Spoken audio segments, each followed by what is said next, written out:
అదేవిధంగా భూమి, ఈ మూడింటిని కాపాడుతున్న అవసరం ఉంది కాబట్టి వారు ఈ యొక్క కార్యక్రమంలో నన్ను ట్రైబల్ మోర్చా కొమరం భీం సంబంధించినటువంటి ఒక జయంతిని ఇక్కడ జరుపుకుంటున్నారు.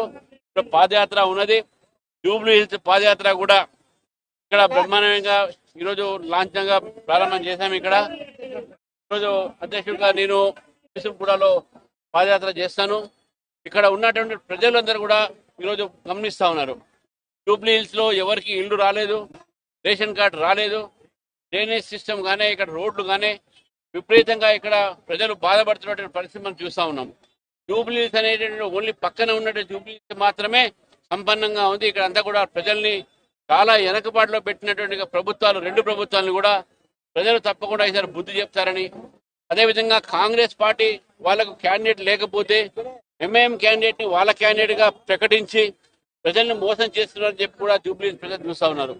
కాబట్టి బీజేపీకి అన్ని వర్గాలు ఇంక్లూడింగ్ మైనారిటీస్ కానీ, ఇతర రాష్ట్రాల నుంచి వచ్చినటువంటి ప్రజలు కానీ, ఇతర రాష్ట్రాలకు సంబంధించినటువంటి వాళ్ళు కానీ, అదేవిధంగా తెలుగు వారు ఏ ప్రాంతం నుంచి వచ్చి ఇక్కడ ఉన్నా కూడా అందరూ కూడా ఈరోజు భారతీయ జనతా పార్టీ సపోర్ట్ చేస్తున్నారు. భారతీయ జనతా పార్టీ మంచి మెజార్టీతోని జూబ్లీ హిల్స్ గెలుస్తుందని చెప్పి నాకు పూర్తి నమ్మకం ఉన్నది.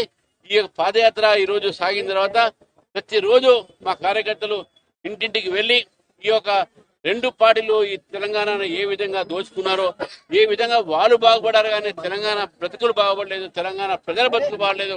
అదేవిధంగా హైదరాబాద్ నగరంలో కూడా ఈరోజు జూబ్లీ హిల్స్ ఎందుకు వెనకబడగా చేశారు కాబట్టి బీజేపీకి ఓటేస్తే తప్పకుండా బీజేపీ ప్రజల పక్షాన పోరాటం చేసి చెప్పి తెలియజేస్తూ మీ అందరూ కూడా ఈరోజు చూస్తా ఉన్నారు. పెద్ద ఎత్తున పాదయాత్ర నడుస్తా ఉంది.